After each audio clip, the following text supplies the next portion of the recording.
আসসালামু আলাইকুম। আজ আমরা এমন একটা বিষয় নিয়ে কথা বলবো যা শুধু একটা আর্থিক লেনদেন নয়, বরং এর সাথে জড়িয়ে আছে বিশ্বাস, মানবতা আর পরোপকারের এক অসাধারণ ধারণা। আমরা জানব কর্জে হাসানা সম্পর্কে। আচ্ছা, একটা কথা ভাবুন তো, আজকের এই যুগে যেখানে সবকিছুই লাভ লোকসানের হিসেবে চলে, সেখানে সুদ ছাড়া একটা ঋণ, এটা কি আসলেই সম্ভব? শুনলে একটু অবিশ্বাস্য মনে হয়, তাই না? চলুন, আজ এই প্রশ্নের উত্তরটাই আমরা একসঙ্গে খুঁজে বের করি। তো আজকের আলোচনায় আমরা কি জানব, চলুন এক ঝলকে দেখে নিই। প্রথমে আমরা বুঝব এই যে উত্তম ঋণ বা সুন্দর ঋণ বলছি, এই ধারণাটা আসলে কি। এরপর আমরা দেখব মসজিদ.লাইফ নামে দারুণ একটা উদ্যোগ কিভাবে এই ভাবনাটাকে বাস্তবে রূপ দিয়েছে। জানব তারা ঠিক কিভাবে কাজ করে, তাদের স্বচ্ছ আর শূন্য খরচের মডেলটা কেমন, আর সবশেষে দেখব এই মহৎ উদ্যোগে আমরা কিভাবে অংশ নিতে পারি। তো আর দেরি না করে চলুন সরাসরি ঢুকে পড়ি আমাদের প্রথম আলোচনায়।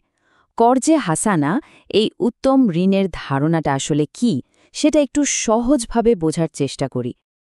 খুব সহজ কথায়, কর্জে হাসানা মানে হল একটা সুন্দর ঋণ, মানে এমন একটা ঋণ যা কোনো ভালো কাজের জন্য দেওয়া হয়, আর এর উপর কোনো রকম সুদ নেওয়া হয় না। যিনি ঋণ নিচ্ছেন তিনি ঠিক ততটুকুই ফেরত দেবেন যতটুকু নিয়েছিলেন, 1 টাকাও বেশি নয়। আর এই ধারণার শেকড়টা যে কতটা গভীরে তা ভাবলে অবাক হতে হয়। পবিত্র কোরআনের সূরা বাকারার এক আয়াত থেকে অনুপ্রাণিত হয়ে বলা হয়, কাউকে সুদ ছাড়া ঋণ দেওয়া মানে যেন স্বয়ং সৃষ্টিকর্তাকেই ঋণ দেওয়া। চিন্তা করা যায় কত বড় একটা ব্যাপার। আর এটা কিন্তু হুট করে চলে আসা কোনো ধারণা নয়, এর ভিত্তি অনেক মজবুত। পবিত্র কোরআনের 5টা আলাদা সূরার মোট 6টা আয়াতে এর কথা বলা হয়েছে। মানে এটা বিশ্বাসভিত্তিক অর্থব্যবস্থার একটা একেবারে মূলনীতির মধ্যে পড়ে। আর সবচেয়ে সুন্দর বিষয় হল, বিশ্বাস করা হয় যে এই কাজের বিনিময়ে সৃষ্টিকর্তা ঋণদাতার সম্পদ বহুগুণে বাড়িয়ে দেন। বেশ, তত্ত্ব তো অনেক শোনা হলো, কিন্তু এই প্রাচীন আর শক্তিশালী ধারণাটা আজকের যুগে কিভাবে কাজ করছে, এখানেই আসছে আমাদের আলোচনার দ্বিতীয় ধাপ, মসজিদ.লাইফ, এমন একটি উদ্যোগ যা এই সুন্দর ভাবনাটাকে বাস্তবে নিয়ে এসেছে। সহজ কথায় মসজিদ.লাইফ ঠিক এই কাজটাই করছে। তারা ধর্ম বর্ণ নির্বিশেষে সমাজের প্রান্তিক, দরিদ্র বা নিম্ন মধ্যবিত্ত যাদেরই প্রয়োজন, তাদের সুদবিহীন ঋণ আর নানা রকম সেবা দিয়ে পাশে দাঁড়াচ্ছে। এখন মনে প্রশ্ন আসতেই পারে, আচ্ছা, তারা এটা করে কিভাবে, তাদের কাজের মডেলটা কেমন? চলুন এবার সেটাই একটু বিস্তারিতভাবে দেখি। তাদের মডেলটা কিন্তু পুরোপুরি সমাজভিত্তিক। প্রক্রিয়াটা একদম সহজ আর গোছানো। প্রথমে কোনো একটা এলাকার মসজিদে একটা নতুন শাখা খোলা হয়। তারপর সেই এলাকার মানুষদের নিয়েই একটা ম্যানেজমেন্ট টিম তৈরি করা হয়, যারা সবকিছু দেখাশোনা করেন। বিভিন্ন অনুদান সংগ্রহ করে সেই শাখায় পাঠানো হয়, আর সেখান থেকেই এলাকার অভাবী মানুষদের সুদবিহীন ঋণ দেওয়া হয়। আর ঋণ গ্রহীতারা তারা তাদের সুবিধামতো ছোট ছোট কিস্তিতে শুধু আসল টাকাটাই ফেরত দেন। তবে এই পুরো মডেলের সবচেয়ে যুগান্তকারী আর শক্তিশালী দিক হল এর স্বচ্ছতা আর শূন্য খরচের পরিচালনা। সত্যি বলতে এটাকে দাতব্য কাজের দুনিয়ায় একটা বিপ্লবী বলা চলে। প্রথমত, এর পুরো কার্যক্রমটাই চলে 100% স্বেচ্ছাসেবকদের মাধ্যমে। এর মানে হল, পরিচালনার কাজে যারা যুক্ত আছেন তাদের কেউই কোনো বেতন বা সম্মানই নেন না। সবাই কাজ করেন একেবারে নিঃস্বার্থভাবে।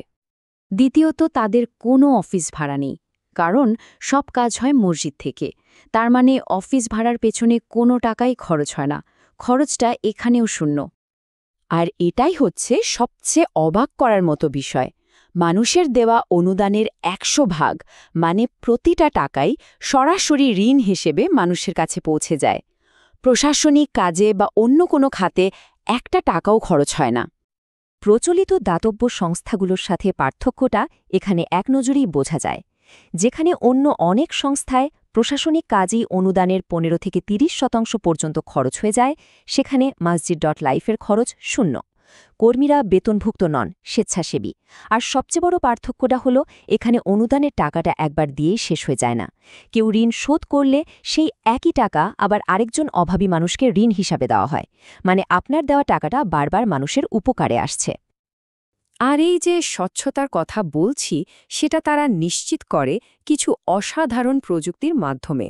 যেমন তাদের একটা ওপেন বুক সফটওয়্যার আছে যেখানে যে কেউ তাদের সব আর্থিক হিসাব দেখতে পারে। আবার ফান্ড ট্র্যাকিং অপশন দিয়ে দাতারা দেখতে পান তার টাকাটা ঠিক কোন শাখায় গেল আর কারা সেই টাকা থেকে ঋণ পেল। এমনকি দাতারা চাইলে সরাসরি ঋণ গ্রহীতা বা স্থানীয় পরিচালকদের সাথেও কথা বলতে পারেন। এর চেয়ে বেশি স্বচ্ছতার কি হতে পারে? এত কিছু জানার পর স্বাভাবিকভাবেই মনে হয় এমন একটা অসাধারণ উদ্যোগের সাথে যদি যুক্ত থাকা যেত। তো চলুন, আমাদের আলোচনার শেষ পর্বে আমরা জেনে নিই এই মিশনে অংশ নেওয়ার কি সুযোগ রয়েছে। দেখুন, যুক্ত হওয়ার কিন্তু অনেক পথ খোলা আছে। শুধু যে টাকা দিয়ে সাহায্য করতে হবে তা কিন্তু নয়। আপনি ব্যবস্থাপনার কাজে সাহায্য করতে পারেন, এই ভালো কাজের কথাটা মানুষের কাছে পৌঁছে দিতে পারেন, এমনকি নিজের বুদ্ধি বা পরামর্শ দিয়েও এই মহৎ যাত্রার অংশ হতে পারেন। আর সবচেয়ে দারুণ সুযোগটা কি জানেন? আপনি চাইলে এলাকাবাসীর সাথে মিলে আপনার নিজের গ্রামে বা এলাকায় মসজিদ লাইফের একটা শাখা খোলার জন্য আবেদন করতে পারেন। মানে উদ্যোগটা আপনার হাত ধরেই আপনার এলাকায় শুরু হতে পারে। শেষে মসজিদ.লাইফের প্রতিষ্ঠাতা কামাল আহমেদের একটা কথা বলতে চাই। তিনি বলেন, নিঃসন্দেহে এটি হবে আপনার জীবনের অন্যতম শ্রেষ্ঠ কর্ম।